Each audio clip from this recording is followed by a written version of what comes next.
Pues bienvenidos, bienvenidas a una nueva edición del aperitivo, que es una actividad que realizamos en el seno del Grupo ALA, en el marco del Instituto de Tecnología del Conocimiento, aquí en la Facultad de Trabajo Social.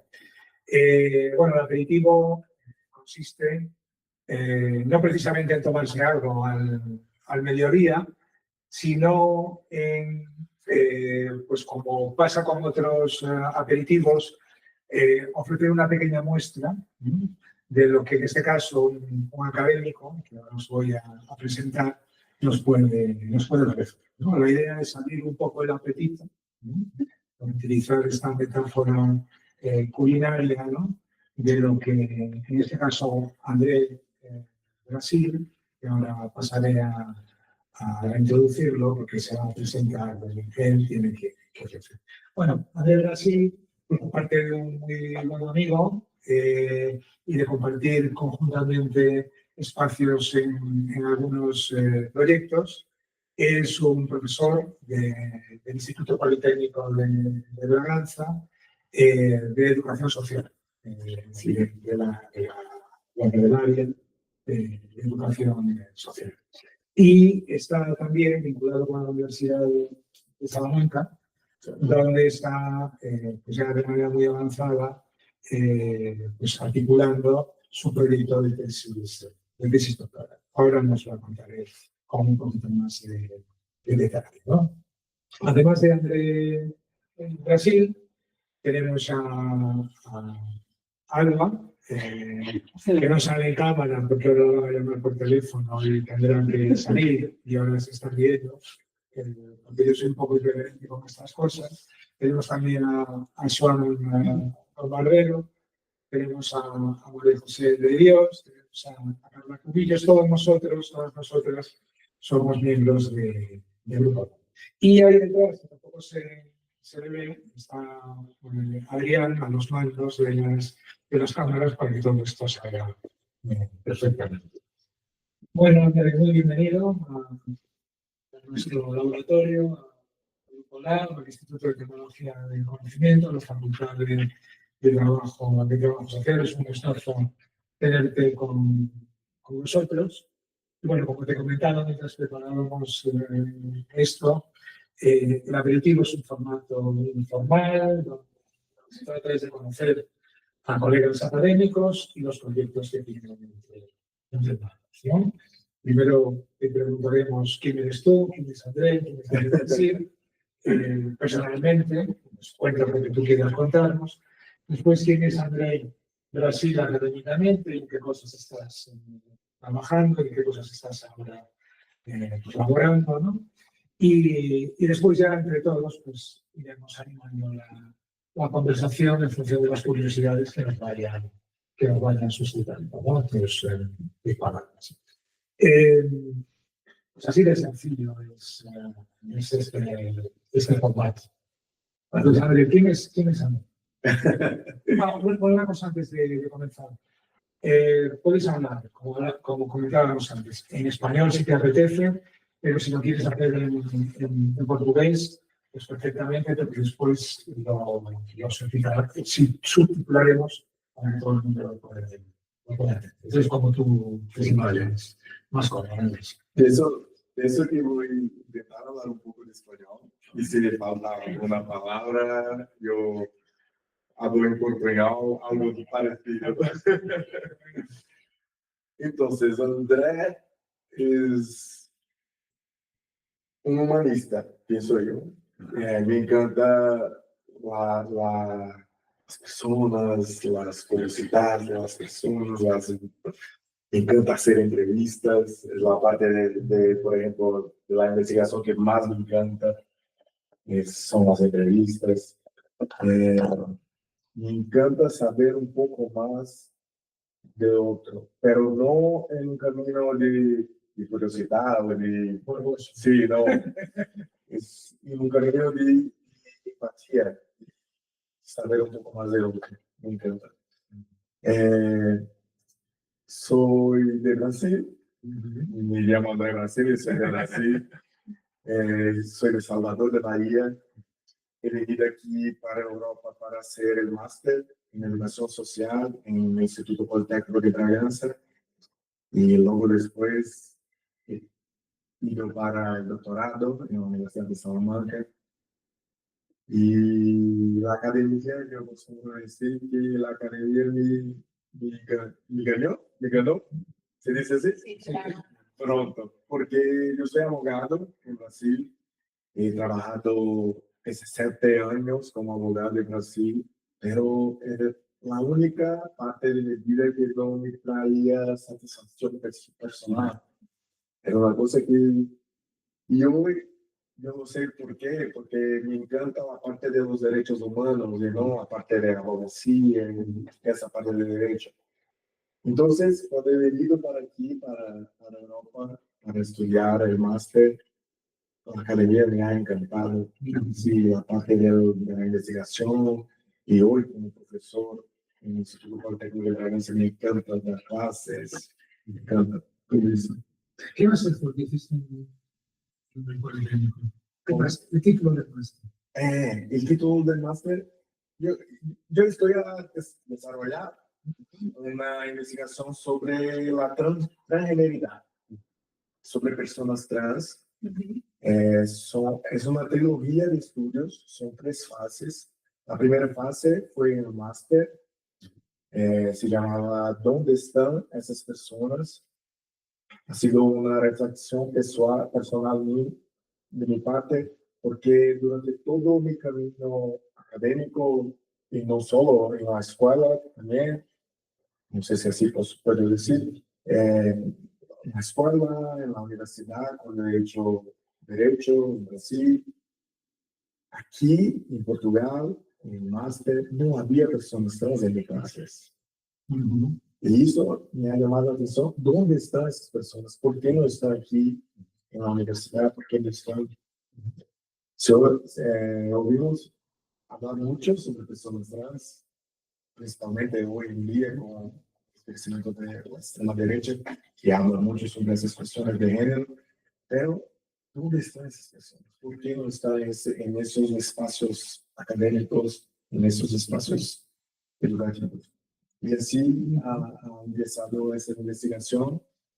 En esa fase, en esa primera fase, nosotros buscamos perceber un poco más, comprender un poco más sobre la construcción social de la identidad de género de las personas trans, como si, no sé cómo se dice en español, perceber a sí misma, se percibe a sí misma como personas trans, cómo declara esto a sus familias, a sus amigos, en público, todo eso, la llegada a la escuela, el acceso a la educación y la llegada o a no llegada a la universidad. Si llega o si no llega, cómo es ese proceso de camino en la educación. Y tenemos datos mesmo incríveis. Hicimos entrevistas en profundidad con 25 personas trans en 17 países europeos. Sí, tenemos más de 30 horas de entrevistas en profundidad, son datos mismo interesantes, ¿no? Me gusta un poco decir increíbles porque la parte del investigador que piensa que es increíble, pero son historias de vida muy tristes y muy pesadas. Duras. Sí, muy duras. Y fue mesmo un proceso Sí. para mí también de evolución personal, por eso que ha dicho antes, de conocer el otro, Sí. de saber un poco más de la vida del otro, fue mesmo muy interesante. Yo quería preguntarte en ese proceso, ¿no? Precisamente por ese proceso de evolución personal me llama la atención que comentabas que tú eres abogado. ¿Y cómo fue ese proceso por el cual llegaste ahora a estar en el mundo de la educación social? ¿Cómo se fue gestando eso? Fue engraçado, ¿se dice? En español, no, divertido. Sí, fue simpático, divertido. ¿Por qué? estaba en la pandemia en Brasil y yo estaba, no sé cómo se dice en español, pero estaba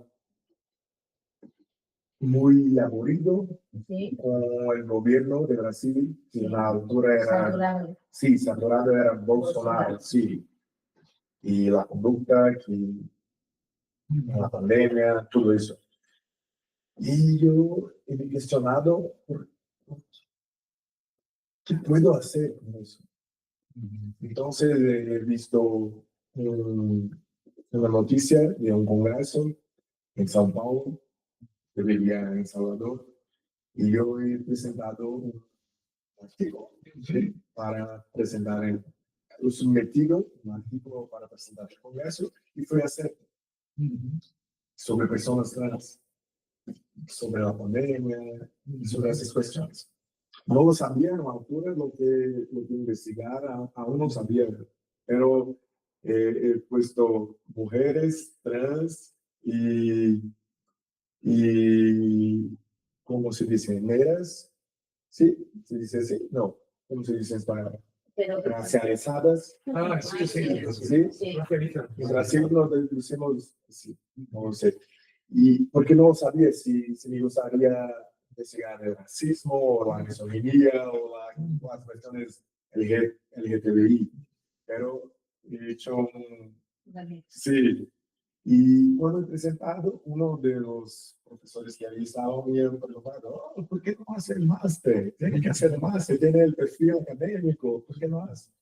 Ok, y me ha dicho, me ha invitado un profesor en Salvador y investigado esas cuestiones, he entrado en contacto con él y he entrado en esa altura a participar de un grupo de investigación de Derecho y Sexualidad de la Universidad Federal de Bahía. Aún hoy yo hago parte de ese grupo, es un grupo increíble sobre de investigación en Brasil. Y entonces he empezado esas personas a, oh, yo tengo que hacer el máster ahora. Yo he candidatado, sometido a 3 universidades y una de ellas en Portugal. Y el primer resultado fue en Portugal y el de Portugal. Pues sí. Y ese profesor me ha dicho una cosa interesante. Le ha dicho, si hoy yo me fuera a hacer, por ejemplo, un máster, yo lo hacía en Derecho. Porque abogado ya soy. Entonces, yo en educación, y un doctorado en sociología para aplicar más transdisciplinar, algo así. Y estaba con eso en cabeza y fui para educación social. Pues sí. Pero hablar más de la primera parte de... Estás aquí para que... De verdad, Sí, sí. porque me encanta hablar sobre eso. Tengo datos mesmo. La parte de metodología de la tesis fue una parte que para mí me encanta porque tuvimos Sí. una preocupación muy grande ética de cómo llegar a esas personas, de cómo posicionarlas en el estudio como protagonistas del estudio. Sí. La parte más fuerte e interesante de este estudio son las historias de vida de esas personas. Y una cosa interesante fue que nos divulgamos, se dice divulgar, Sí. el estudio por asociaciones europeas por la lucha de derechos de personas trans. Esas asociaciones divulgaron el estudio entre los asociados y quien estaba interesado en participar nos procuraron. Entonces, las personas que participaron del estudio estaban realmente interessadas en hablar, en contar sus historias. Fue mesmo muy interesante. Me gustaría muchísimo contar para ustedes, traer para ustedes una parte del estudio, no sé si es posible. Sí, por favor. Es un participante que es profesor, es un hombre trans, es profesor universitario en el Reino Unido y tiene una historia mismo increíble. Yo voy a traer un poco de la construcción de la identidad de género de ese hombre, muy interesante. Eh, Pensar en quién era como Jack, Jack es su nombre, creciendo cuando niño y siendo impuesto al sistema binario en términos de sexualidad, fui muy perjudicado, especialmente creciendo en el Reino Unido, en los años 80 y 90. Era ilegal hablar sobre la homosexualidad como algo normal. Era ilegal promover la idea de la homosexualidad como algo positivo. Y no solo era la sexualidad, sino el género. Ser queer, transgénero. Crecí en un periodo de silencio. No se hablaba sobre esos temas. No había ejemplos, representación, ni siquiera en la televisión. Te das cuenta de que eres diferente, pero no sabes cómo ni en qué sentido. Y eso es muy difícil cuando se trata de sexualidad y género, la comprensión de tu identidad. Te presentan constantemente la idea de que eres alguien indigno o algo más. Y eso se determina simplemente cuando nacemos. Y cuando te das cuenta de que eres diferente, no sabes por qué ni cómo. Y eso es increíblemente traumatizante, tanto en la infancia, en la adolescencia, por ejemplo, cuando era niño y llegué a los 10, 11 años y mi cuerpo comenzó a desarrollarse de una manera que no me agradaba. Fue cuando me di cuenta de que no era un niño de la forma en que los demás decían que debía ser. Y no tenía el lenguaje para entender lo que era. No había discusión sobre nada de sexualidad o género. Así que simplemente me sentía diferente y no entendía por qué. En el momento en que comprendí mi identidad de género, decidí entonces revisar mi pasado, visitar a ese niño de mi pasado para abrazar a ese niño que fui cuando era pequeño y luego decirle que hoy lo comprendía, que todo tenía sentido, todo encajaba.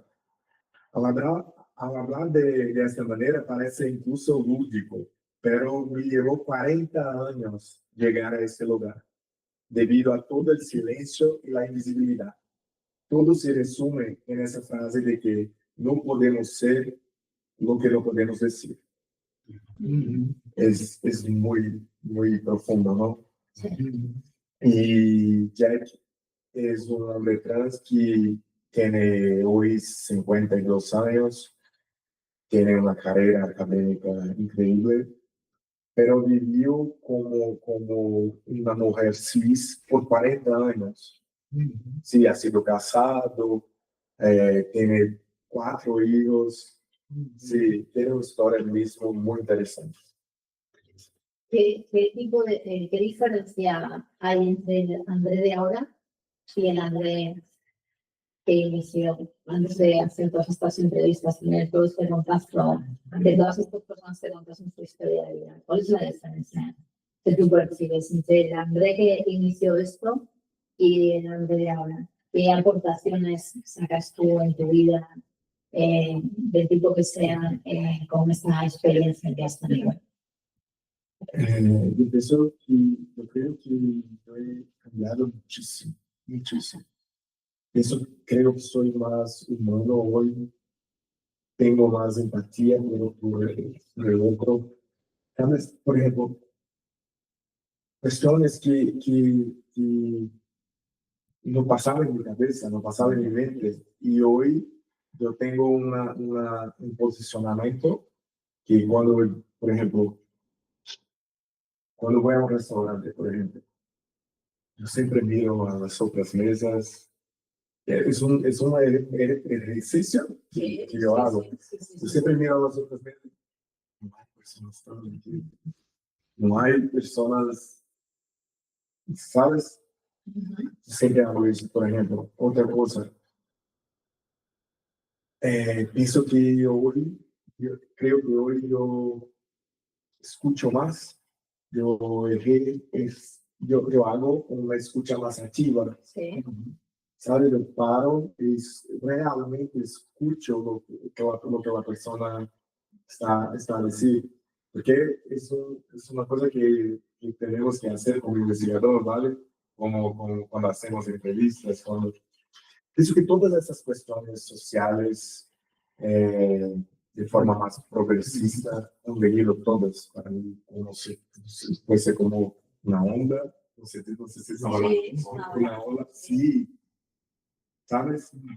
Fue un cambio muy grande, mismo muy grande. No sé si estoy a saber expresarme bien, pero fue un cambio realmente muy grande. Porque es un poco difícil decir, oh, soy más humano hoy, mas sí, claro que tenemos cosas a mejorar, pero es una manera mejor do que de 4 años atrás. Claro. Y lo siguiente, ¿no? Claro que dices, ¿y esto cómo ha influido en tu vida? Esa investigación, El hambre de antes y el hambre de ahora, esa diferencia que hay, la que ya ha sido, sí. estás contando el crecimiento personal. ¿Cómo influye eso en tu vida? ¿De qué manera? Por ejemplo, yo pienso que soy más inclusivo hoy. Pienso que la diversidad es más presente hoy en mi vida, mis amigos. Yo tengo, por ejemplo, yo no tenía un amigo trans. Hoy tengo varios. Parece que después que empieza a hablar sobre esas cuestiones, las personas vienen, las personas pasan a ser parte de tu vida de verdad, ¿sabes? Yo cuando por ejemplo, voy a dar clases en Bragança, en Portugal, yo no pienso, yo pienso mi clases de una manera más inclusiva. Yo traigo, por ejemplo, autores trans para las clases, autores, personas con deficiencia para hablar. ¿Se dice deficiencia? Sí. ¿Sí? Con deficiencia para hablar en las clases. ¿Sabe? Yo pienso que yo pasé a tener otra perspectiva sobre todas esas cosas. Sí. Interesa mucho la cosa que acabas de decir ahora y también me gustaría que me dieras después a las historias. Pero esto que comentabas, salido de la pregunta de María José, de qué cosas han cambiado en ti, que, bueno, desde el punto de vista de la observación, que tratas de, cuando llegas a un espacio, pues ver qué personas trans hay. Y también me dieron varias preguntas o varios elementos que a lo mejor estaría bien que habláramos de ello, ¿no? Yo considero que vivimos en un mundo intradiverso, sí, pero al que se le impone una homogeneidad en muchos de los ámbitos tremenda y en muchas personas muy exactas, ¿no? O sea, el realismo, en el caso de nuestras identidades, ¿no? Que se A o ¿no? No cabe otras opciones. Pero bueno, lo trans tiene que ser necesariamente visible. Porque también es verdad que si tú eres una persona trans, en muchas ocasiones también tratarás de ocultar la posibilidad de que se observe que eres trans, pero en un mundo diverso no tendría por qué ser visible lo trans, se tendría que, efectivamente, ¿no? Tendría que ser un elemento más dentro de esa diversidad, ¿no? O sea, que hay una serie de elementos que yo creo que tenemos que trabajar, ¿no? Un poco de eso, visibilidad, invisibilidad, ocultación, diversidad, homogeneidad. Yo creo que eso es un poco del mundo ideal, ¿sabes? Sí, sí. Pero que la realidad es que aún estamos en el proceso de decir que esas personas existen, ¿sabes? Aún estamos en un proceso de garantir los derechos a esas personas.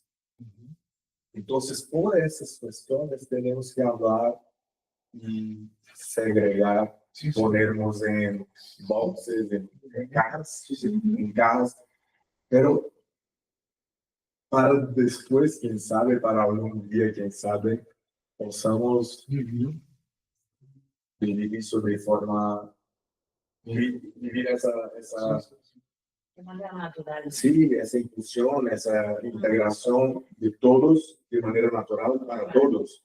Pero aún tenemos un gran muy perfecto, que soy yo. Lo que pasa es que esto también yo creo que depende mucho de los entornos en los que cada uno crece y de la progresividad que se está en esos entornos.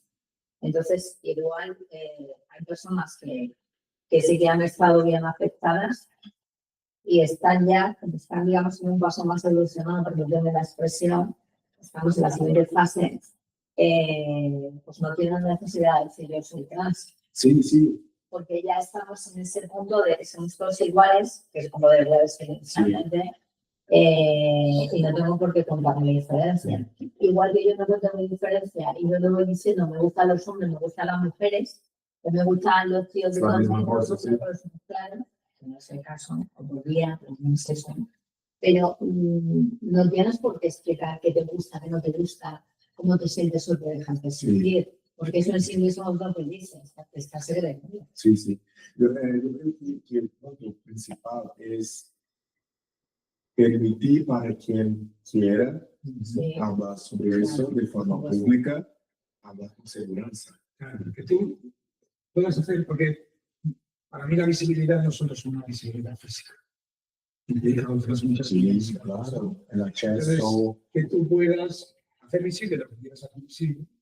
Sí. Y no hacerlo porque queremos esto de no hacerlo y claro. Sí, un punto principal de estudio es, para mí, es el miedo. Está presente en todas las historias que están siendo presentadas. Sí, muchas cosas han me llamado la atención, por ejemplo. A que me digan que soy diferente, que soy distinto, y al final. No, que no te acepten. Es fácil. Sí, como eres diferente, distinto, raro, no formas parte de nuestro grupo. Pues, tiene una participante de Italia que dice que tienen miedo, por ejemplo, de ir al supermercado. Sí. Ir al supermercado. Porque siempre es una cuestión, es un peso. Para salir de casa es un proceso, ¿será que van a perceber que soy trans? ¿Será? Él dice, él ha dicho esa frase, que perceban que soy trans y es grande. Y me ataquen en la calle. Es siempre un proceso. Y eso me ha llamado la atención porque me voy al supermercado sin pensar en nada. Es que no nos imaginamos las realidades de las personas cuando no las conocemos. Otras. Tiene una chica de Luxemburgo ¿Sí? que ha dicho, por ejemplo, que los principales grupos que tienen miedo, de quien tiene miedo, son los adolescentes en la calle. Por ejemplo, cuando tiene un grupo, ya tuve grupos que han ido atrás de ella, Sí. y dicho cosas y cuspir. Cuspir en la cara. Porque discusión su propia identidad. Pues temas con identidad. Entonces son historias mismo de miedo y de... Sí, pero quería añadir que esto es una cosa que pasa con todos los grupos que son oprimidos. De hecho, cuando miramos todo eje de opresión con la violencia, es precisamente ese miedo que sufren los grupos, ya sea por raza, por... Sí, una cosa que yo he pensado. ¿no? Entonces, la cuestión que está pasando aquí es esa violencia por la autoridad. Sí, una cosa que he pensado cuando él había dicho eso, pues las mujeres también pasan por eso, sí, y andar en la calle, esas cuestiones todas de género. Y no solo, tampoco es cuestión de que las mujeres aquí tus descubrimientos y que están en proceso, ¿no? Pero de las historias que has recogido, ¿cuáles van siendo elementos clave de los resultados de tu investigación que te puedas decir, oye, aquí, bueno, creo que hay elementos novedosos que aportan a nuestro conocimiento? Nos dividimos en tres partes, en tres categorías. La primera es sobre la construcción de la identidad de género. Y los resultados son, por ejemplo, que las propias personas trans no tienen entendimiento, Sí, comprensión. no se comprende más en eso. Sí, no se comprende sobre las cuestiones de sexualidad, sobre los componentes de la sexualidad. Por ejemplo, no sabe separar, diferenciar, por ejemplo, orientación sexual, de identidad de género, es como Jack ha dicho en ese discurso, no sabe, por ejemplo, cuando se percibe trans, no tiene vocabulario para expresar lo que siente. Sí. Es un dato. Hay sentimientos, hay Sí, emociones, sí, pero no pero no se sabe, saben ordenar. por ejemplo, tiene un participante que ha dicho, es un hombre trans hoy, y ha dicho que, por ejemplo, pensaba que todas las mujeres sentían lo que él sentía, que era odiarse, mujer. Él se agredía, y pensaba que todas las chicas pensaban lo mismo. Porque con 14 años, Porque va a ser un poco 15 años, sí, y no sabe cómo tratar aquí. Claro, porque no tenemos educación sexual. Exactamente eso. Y hay derivadas que en las cosas en Cante, todas estas personas van a hacer apoyos especiales. Sí, la mayor parte, todas las personas que participaron del estudio han dicho que las asociaciones fueron fundamentales en ese proceso. Porque ahora traigo el otro dato, que, por ejemplo, la misma cosa acontece con el entorno. La familia, los amigos, la sociedad también no sabe sobre sexualidad y género. También falta comprensión sobre eso. También no tiene. Entonces, esa es la parte que considero principal. La otra, el miedo, está siempre presente en estas cuestiones. Miedo de transfobia, cuando depende pasabilidad, por ejemplo, de la transición de género, el miedo pasa a ser otro, porque ya se parece con una persona cis y no tiene más miedo de transfobia, pero no se parece tanto así, entonces la cae la homofobia. Por otro lado, tiene todas esas cuestiones. El segundo punto es la escuela, el primer contacto, y fue constatado en todos los casos una violencia presente siempre, tanto por parte de los otros estudiantes como por parte de los profesores. Los profesores se omiten, se dice así, se omiten de intervenir con lo que acontece en clase. O sea, son negligentes cuando observan. Y algunos son mismo activamente violentos. Sí. O sea, no querer responsabilizarse de que tú estés viendo algo en que tienes que intervenir, porque tú en ese momento tienes una autoridad, y los profesores son los estudiantes, y otros incluso que llegan hasta ponerse en contra de la persona que se siente Exactamente. En casos de profesorado, por ejemplo, ¿por qué si ves que sí, ¿por qué está con eso? ¿Por qué ha cortado el pelo de esa forma? Sí. Tiene caso, por ejemplo, de la casa, cambiarla. Y creo que habrá también los ejemplos de violencia o discriminación institucional. Sí. O sea, que ya traspasan en plan individual, de compañero de clase, Sí. de profesorado, sino que Las propias estructuras. Sí, totalmente. Y el tercer punto es la llegada a la universidad.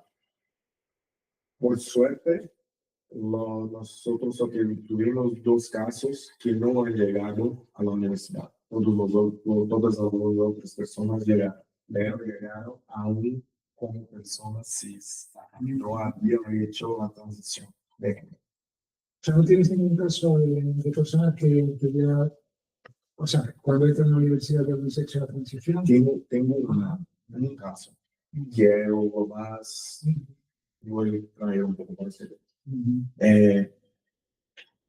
Entonces, un dos dados es la invisibilidad.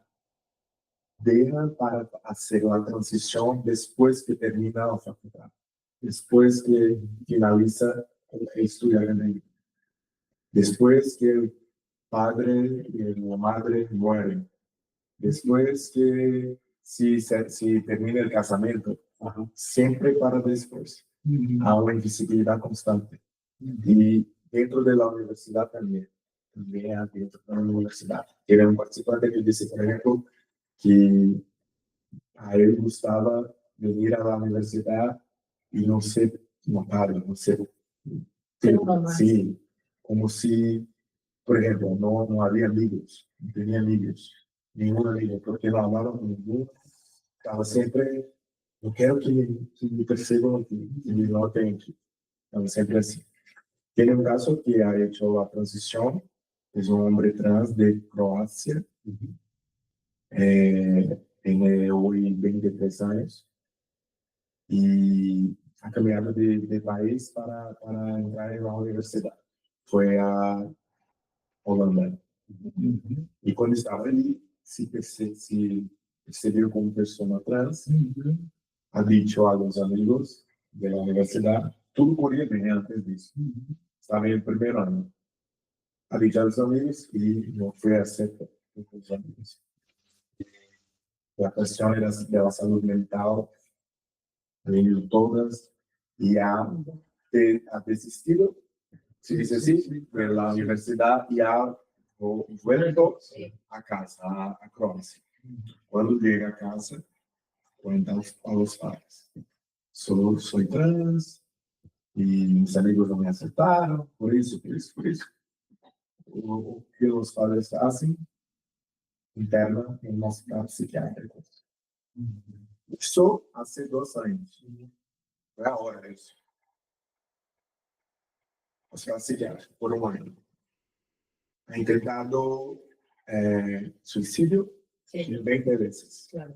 ¿Por qué? Piora. Nesse un año fue violentado por los médicos y por los enfermeros del hospital de forma sexual. Sí. ¿Cómo se dice? Violado, sí. Es igual a Portugal también. Sí. Fue violado por un año. Y daban remedios, medicinas muy fuertes para no hablar mal. Claro. Y los médicos decían, por ejemplo, ahora van a aprender a ser mujer, porque es lo que eres. Cosas así. Fue horrible. Y una cosa me ha llamado la atención que ese chico me dice que la primera vez que estaba hablando a alguien fue esa para mí. No había hablado a nadie. Y desligó la cámara, fue una entrevista por Zoom. Algunas entrevistas yo he hecho en persona, España, Reino Unido, Portugal, Italia y Francia. Pero ese en Croacia fue por Zoom. Y ha desligado la cámara, y yo... Son muy pocos casos. Evidentemente. Sí, uno. En España tenemos tres personas entrevistadas. Pero aunque sean pocos casos, yo me imagino que la gente habla de la situación del país, lo que posiblemente puedas derivar algunos elementos que permitan indicar si has observado, si se observan diferencias entre los contextos y los países y otros. ¿Tienes así alguna? La parte que yo he aprofundado un poco fue la legislación. Sí. Y tiene países que son más evoluidos, otros España está muy bien ahora. Aquí en España, que te interese en una cuestión de identidad, de orientación sexual, vamos, es que es delito. Sí, en Portugal también, está muy bien. Pero, por ejemplo, tenemos un dato que me gustaría mostrarlo. Hicimos un mapa de los países participantes, por ejemplo, y eso ya es un dato, ¿vale? Porque, por ejemplo, esa parte toda de mapa no conseguimos participantes y coincidentemente es la parte que la legislación es. Es que no pueden ser Y los países, veo que no son países nórdicos. Sí, sí, están, es curioso. Sí, y no hablo de Ni religión. Suecia, ni Suecia, ni solo Estonia y Lituania, a lo mejor, ¿no? Ah, no, Estonia. Sí. Curioso, ¿no? Que ni Suecia, ni Finlandia, ni... Y yo he intentado muchísimo, muchísimo. Yo te estoy escuchando hablar y es que se me vienen unas cosas y otras, ¿no? Lo primero es falta de profesionalidad, ¿no? Que el daño te hace a ti que el otro sea distinto o sea diferente, si eso es enriquecedor. Si éramos todos iguales, sea bonito, ¿no? Y a veces no sé si lo que pero uno de las etiquetas. Y yo creo que este rechazo tan absoluto nace de la limitación del que lo tiene. Porque es que esto no le debe de dar. Porque si no, tú serías más tolerante, comprenderías más. Y porque son personas que no saben querer. Y cuando tú tienes al que tienes al lado, te da igual lo que sea. Una pregunta, ¿cómo fue que se está haciendo el proceso de bueno, captación o para conseguir gente que participe en estos primeros? En la primera parte fue como he dicho, es como, por ejemplo, yo hago parte hoy de una, sí, he olvidado de hablar sobre eso. Yo hoy soy miembro de Transgender Europe, que es una organización de lucha por los derechos de personas trans en Berlín, en Alemania, y yo he hablado con ellos han divulgado. Se dice así, ¿cómo se dice? Promover, difundido, pronto. Difundido el estudio por todas las asociaciones LGTBI en Europa. Y las asociaciones difundieron con los asociados y los asociados que quisieran participar me contactaron. Entonces, fue un proceso lento, despacito. Sí. Y yo intentaba y enviaba correos y, falta por ejemplo, Dinamarca. Dinamarca fue un país que yo he intentado muchísimo porque tiene una asociación que es muy presente, pero muy popular. Y pensamos, yo y mi directora de tesis, me gustaría hablar de él, que es Sofía Bergamo, que es una profesora de Portugal, profesora doctora, que tiene una investigación muy rica sobre género, sobre tornarse mujer, sobre el feminismo, es muy guay. Y pensamos que sería muy invasivo contactar directamente a las personas trans para participar. Como, ¿qué tal? ¿Quieren participar del estudio? No, porque ya son historias muy pensadas. Y es tu historia de vida. Sí. No es así que sí. Abrirte, exponerte, A cualquier uno. contar todas tus intimidades. Sí. Esa es mi directora de tesis, muy preocupada con cuestiones éticas, con esas cuestiones ya. No vamos a hacer activismo científico. Tenemos que tener cuidado con eso. Yo, claro, no quiero hacer. Yo quería preguntarte una cosa anterior, más general, que has comentado, tiene que ver con el contexto social, ¿no? Con Brasil, ¿no? Con, eh, con la época de Bolsonaro, ¿no? Sí, cómo sucedió eso, ¿no? En un país como así, diverso. Pero bueno, de alguna forma fue precursor de cosas que están llegando a Europa ahora, ¿no? Y por otro lado, o sea, sí hubo, ¿qué políticas concretas hubo en esa época, ¿no? Que se revertieran o no, procesos que estaban ya en andamento. Sí, cierto. Sí. Y luego, como, aparte del estudio, ¿cómo ves la situación en Europa? No, aquí en Europa, sí. Con Portugal, vamos. No, sí, no sé si de las personas trans. Sí, por ejemplo, de las personas trans, Brasil es el país que más mata personas trans del mundo. Mata, sí. Mata. Pero por crímenes de odio. Sí, O sea, por ser trans. No es porque la persona trans murió por otra cosa, no es por ser trans, que por te crímenes de agreden son en la calle, agredidos. Sí, te agreden en la calle y Sí. entonces. Bueno, es el país que más mata. Hace 10 años seguidos, pienso yo, desde que ha empezado esa pesquisa, esa investigación. Y disculpa que a lo mejor tampoco. Las teorías explicativas para esa diferencia, o sea, ¿qué explicaciones se dan para que así sea? Sí, sí. Sí, Y es curioso, y tiene una cosa que es más curiosa. Habría que ver cómo se comporta no solamente con los que son trans, sino con el resto. Es que, por ejemplo, sabemos que en los países nórdicos, que han sido tradicionalmente los más avanzados en políticas de género, de igualdad de género, las tasas de feminicidio son de las más elevadas del mundo. Sí, los países más igualitarios, pero sí que es verdad que siempre queda un reducto machista. Claro, que ya no le queda ninguna otra salida que la sexualidad. En otros países, ser machista es más fácil. Disculpad que a lo mejor suena esto muy frívolo, ¿no?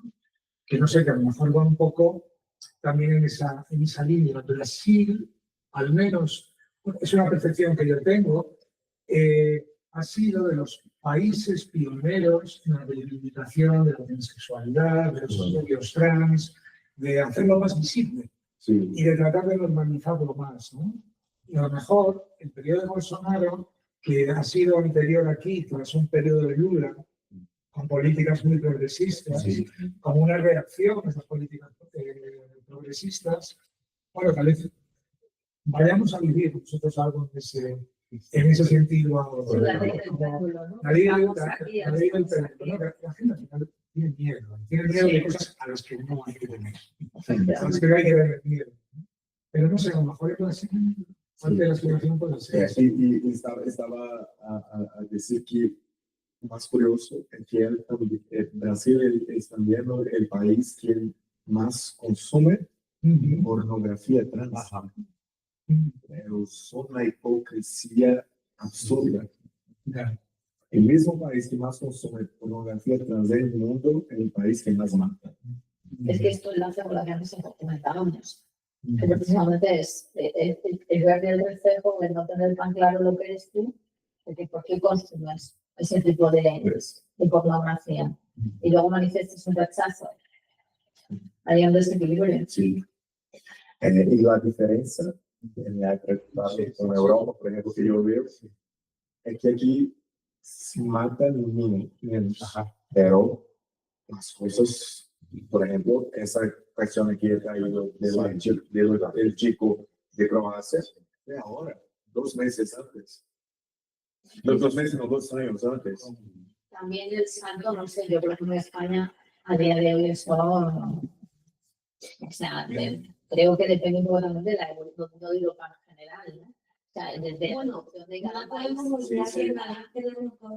una ley, la ley trans de la Comunidad de Madrid, que tiene el constitucional, la tienen en suspenso en la Comunidad Constitucional, porque estaba volviendo a toda esta patologización. Entonces tampoco podemos decir que... Y es muy decente, ¿no? Es muy decente.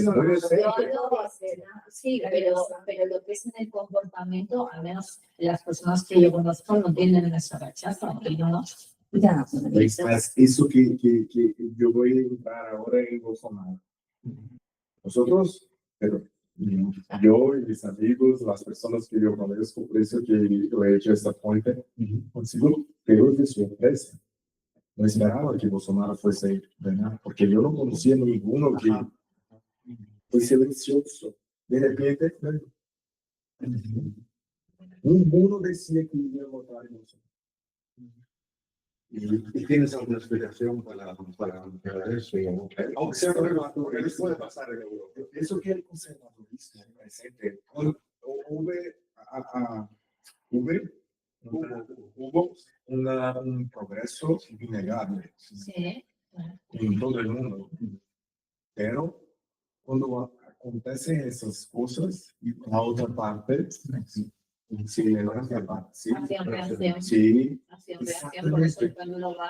que es más por ese camino.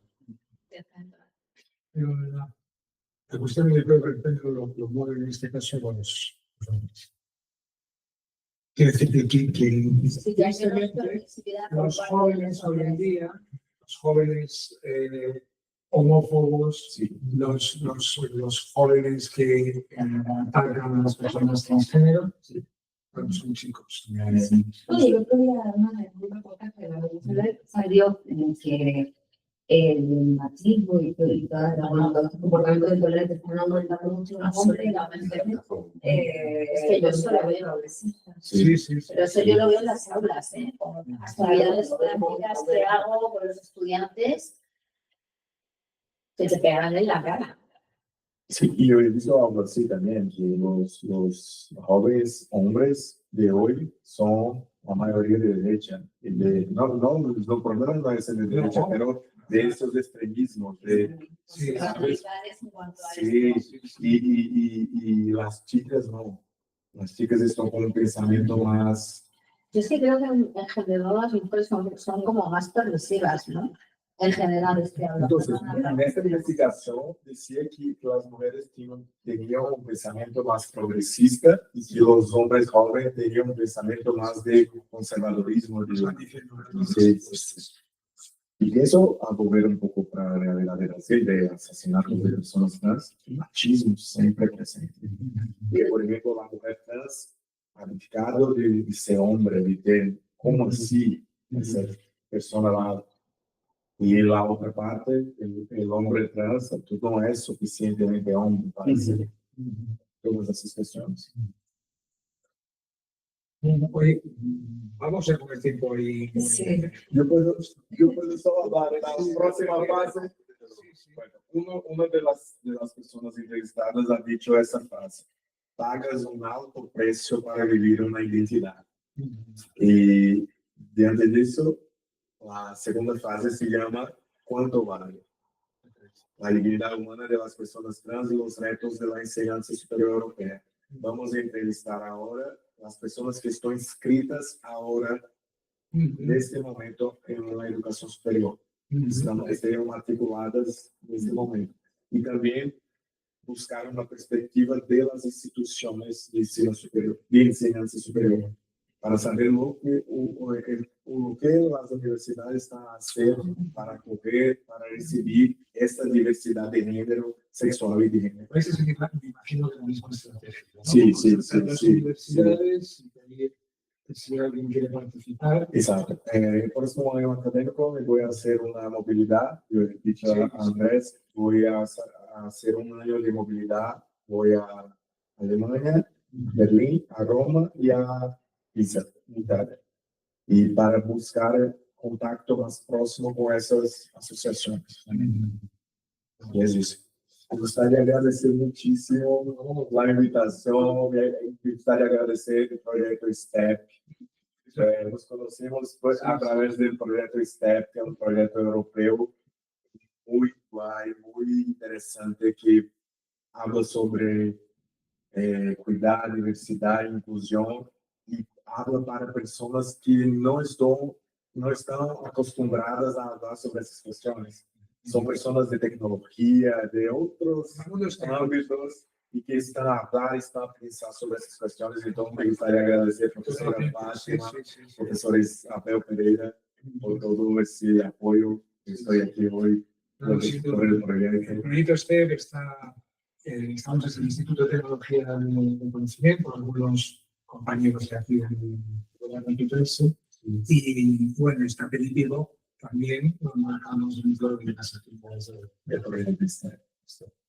Muchísimas gracias, André. Muchísimas gracias a Tienes ustedes. aquí, no digo tu casa porque aquí no tenemos habitaciones, pero un espacio académico y que además estoy seguro de que vamos a, bueno, estábamos hablando ahí de buscar. Sí, vamos a hacer cosas juntos, por favor. Sí. Yo estoy totalmente disponible Y para eso. también entiendo que pues, a lo mejor muchos de nuestros estudiantes que cuando comencemos el tema nos vean, que puedan tener la posibilidad de contactarte, ¿no? Sí, por favor. Por algunas de ellos pues quieran. Sí, yo tengo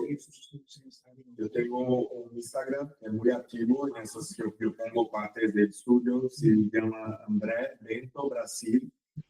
Dentro con Con V. No, B. V. B. V. no, B. V o B. B. V. André Bento, Brasil.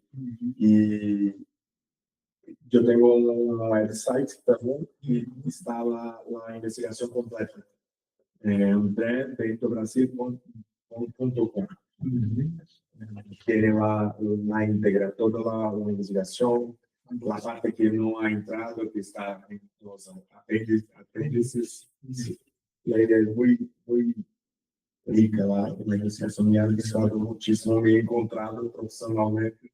Hoy me encanta hacer investigación, me encanta las clases, estoy muy contento con eso.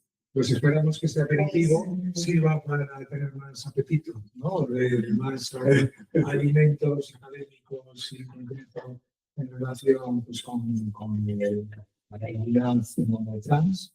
Y vamos a seguir.